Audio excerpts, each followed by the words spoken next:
अब मालिक, कुल मिला के बारिश का पानी लगने से आधा टोकरी टमाटर सड़ा गला निकला है। ये सुनकर टमाटर के खेत का कंजूस सेठ मक्खन चंद गुस्से से बड़बड़ाने लगता है। इस बारिश को भी इन्हीं दिनों होना था, जबकि अभी तो बरसात का मौसम भी नहीं है। कितने ताजे रसीले टमाटर हो गए थे, उसमें से इतने बर्बाद हो गए। अबे ओ मुरली के बच्चे, देख क्या रहा है, ले जाकर इस टमाटर को फेंक दे कहीं। ये सुनकर टमाटर के खेत में काम कर रही गरीब केसरी कहती है, काश की सेठ ये टमाटर मुझे दे देता। फिर शाम को जब मजदूर दिहाड़ी लेकर खेत से चले जाते हैं तो केसरी कचरे में फेंके उन सड़े गले टमाटर को फटी साड़ी के तले छिपाकर घर जाने लगती है। उसकी आंखों से आंसू झलक जाते हैं। किसी ने देखा तो नहीं? क्या भगवान, एक पेट के लिए गरीब को क्या कुछ नहीं करना पड़ता। थोड़ी देर में वो घर पहुंच जाती है, जहां टूटी फूटी झोपड़ी में उसकी 5 गरीब बेटी पूजा, जूही, रिंकू, धानी और सबसे छोटी डब्बू भूखी प्यासी बैठी थी। माँ, भूख लगी है, जल्दी से खाना बना दो। हाँ, बस अभी बनाती हूँ बिटिया। उन 5 का इस दुनिया में उसकी माँ के सिवा और कोई नहीं था। सहारे के नाम पर एक टूटी फूटी झोपड़ी में वो सभी गुजारा कर रहे थे। जहां एक तरफ 5 बहनें अपनी अपनी थाली लिए खाना बनने का इंतजार करती है, तो वहीं केसरी उन्हें जैसे तैसे चटनी रोटी परोसती है और वो खुश हो जाते हैं। अरे वाह माँ, आज आपने हमारी मनपसंद टमाटर की चटनी बनाई है। मैं तो पूरी 2 रोटी खाऊंगी और मैं पूरे 3 खाऊंगी। तभी डबडबाई आंखों से केसरी ने उन 5 को देखकर रोते हुए कहा, खा लो मेरी बच्चियों, पता नहीं कल मैं तुम सबको खाना बनाकर दे भी पाऊं या नहीं। ये सुनते ही सबसे बड़ी धानी ने कहा, माँ, तुम ऐसा क्यों बोलती हो? मेरा दिल बैठा जा रहा है। क्या तुम्हें कुछ हो गया है? तुझे कैसे बताऊं धानी कि तेरी माँ कैंसर की बीमारी से मर रही है। उस रात के बाद केसरी का कभी सवेरा नहीं हुआ। एक ही पलछिन में 5 गरीब बहनें अनाथ हो गई और 2 दिन गुजर गए। धानी दीदी, 2 दिन से हम सबने कुछ नहीं खाया, घर में भी कुछ भी नहीं खाने को। अब हम अनाथ बहनों को अपने पेट के लिए खुद ही कमाना पड़ेगा रिंकू। अब अपनी माँ की तरह 5 बेटियां भी टमाटर के खेत में जाकर काम करने लगती हैं। पर एक दिन उन्होंने सेठ को टमाटर में मिलावट करते देखा। ओहो, ये सारे टमाटर एकदम हरे कच्चे हैं, पर जैसे ही मैं इनमें इंजेक्शन डालूंगा ये एकदम लाल लाल दिखने लगेंगे और मुझे उनका अच्छा रेट मिलेगा। धानी दीदी, ये तो भोले भाले ग्राहकों के साथ धोखा होगा, इन्हें रोकना होगा। 5 सेठ के पास आती हैं। सेठ जी, ये आप ठीक नहीं कर रहे। इन टमाटर को खाकर गरीब की सेहत को कितना नुकसान होगा। इसे रोक दीजिए, वरना हम लोगों को जाकर बता देंगे। सेठ 5 पर बौखला जाता है। बित्ते भर की छोकरियों, तुम मुझे धमकी दे रही हो। एक तो मैंने तुम 5 अनाथ यतीम बहनों को काम दिया और तुम मुझसे ही बगावत कर रही हो। भलाई का तो जमाना ही नहीं रहा। चलो निकल जाओ यहाँ से। सेठ ने 5 को खेत से धक्का दे दिया और साथ ही अपनी अमीरी के दम पर औरों को भी उन्हें काम देने से मना कर दिया। ऐसे में 5 दाने दाने के लिए मोहताज हो गईं।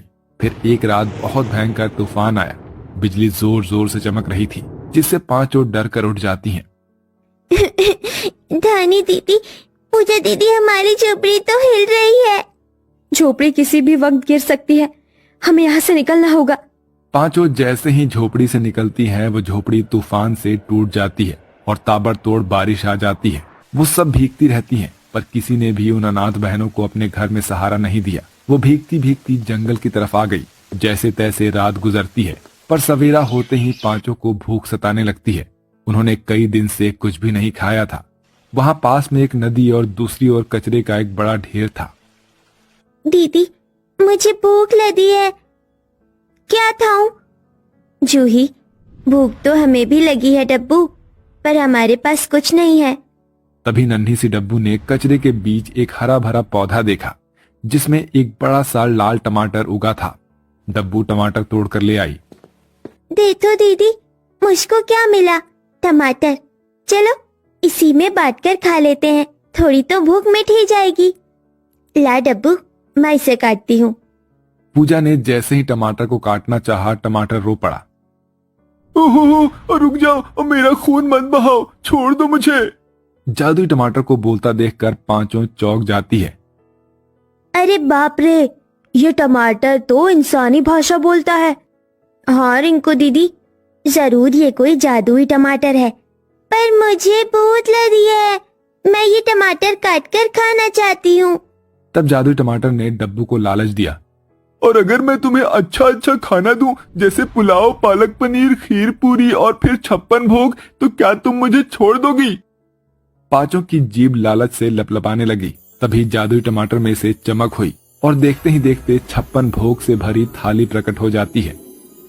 ये तो कितना सारा खाना है, आओ बहनों खाते हैं। पांचों बहनें हबड़ हबड़ कर खाने लगती हैं और धानी ने आंसुओं से जादुई टमाटर का धन्यवाद दिया था। तुम्हारा बहुत बहुत शुक्रिया जादुई टमाटर, जो तुमने हमें खाना खिलाया। हम अनाथ बहनों का इस दुनिया में कोई अपना नहीं। एक माँ थी, वो भी मर गई। देखो तुम रो मत, तुम्हारे आंसू देखकर तो मैं भी भावुक हो गया। तुम मुझे बताओ, तुमको किस चीज की कमी है? तभी पूजा ने घर की इच्छा जताई। हमारे पास घर नहीं है, क्या तुम हमें घर दे सकते हो जादुई टमाटर? देखते ही देखते वो जादुई टमाटर उन गरीब अनाथ बहनों के लिए विशाल बड़े जादुई टमाटर के घर में बदल गया। आज से तुम पांचों मेरी जादुई टमाटर घर में रहना, मगर मैं दिन के समय साधारण टमाटर बन जाऊंगा, ताकि मैं किसी लालची की नजर में ना पड़ूं। ठीक है जादुई टमाटर। पांचों उस जादुई टमाटर के घर के अंदर चली जाती हैं, जो कि देखने में बहुत ही आलीशान था। कई दिन तक बेसहारा दर दर सड़कों पर भटकने के बाद उस रात पांचों मीठी नींद में सोई थी। दीदी उठो, धानी दीदी, पूजा दीदी, रिंकू दीदी, जूही दीदी उठो, दिन चढ़ने को है। जैसे ही पांचों बहनें सुबह बाहर आई, टमाटर घर नॉर्मल टमाटर में बदल गया। और तभी धानी ने चिंता जताई। हमारे पास रहने के लिए जादुई टमाटर घर है तो, मगर हमको खाना खुद से जुटाना होगा। मगर दीदी, उसकी क्या जरूरत है, हम खाना जादुई टमाटर घर से मांग लेंगे। नहीं जूही, भले हम अनाथ हैं, मगर भगवान ने हम पांचों को सही सलामत हाथ पैर दिए हैं। हम खुद से कमा कर खाएंगे, माँ की तरह। पर दीदी, हम करेंगे क्या? उन अनाथ बहनों की खुददारी देखकर जादुई टमाटर बहुत खुश हुआ और देखते ही देखते उसने जादू से लाल रसीले टमाटर की 5 भरी टोकरी निकाली। ये लो, मैं तुम्हें काम देता हूँ, तुम पांचों इन टमाटर को ले जाकर बाजार में बेच दो। पांचों बहनें टमाटर लेकर बेचने के लिए निकल जाती है और लुभावनी आवाज लगा लगा कर लोगों को बुलाने लगती हैं। टमाटर ले लो, टमाटर ताजे ताजे रसीले देसी टमाटर 20 रुपए किलो में। तभी ठेले पर से टमाटर खरीदती औरत की टोली उन अनाथ बहनों के पास चली आती है। अरे वाह, इन पांचों बहनों के टमाटर तो कितने बढ़िया और ताजा दिख रहे हैं, और दाम में भी सस्ते हैं। गुड़िया, 5 किलो टमाटर तोल देना। थोड़ी देर में पांचों के सारे टमाटर बिक जाते हैं और रात को वो घर चली आती हैं, जहां उनका टमाटर घर खड़ा था। दीदी, देखा आपने, हमारे टमाटर की तो लूट मच गई बाजार में। हाँ पूजा, ये भगवान की दया है। पांचों का जीवन मेहनत करके बीत रहा था। जादुई टमाटर घर उन्हें रोज टमाटर देता, जिसे वो बाजार में बेचती, जहां लोगों की भीड़ लगी रहती है, और बाकी दुकानदार के टमाटर और सब्जी धरे के धरे रह जाते हैं।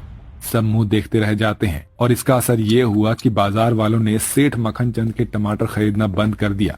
और जैसे ही सेठ को पांचों बहनों के टमाटर बेचने का पता चला, तो वो एक रात उन्हें ढूंढता हुआ उस जगह पर आ पहुंचा और उनका जादुई टमाटर घर देख लिया।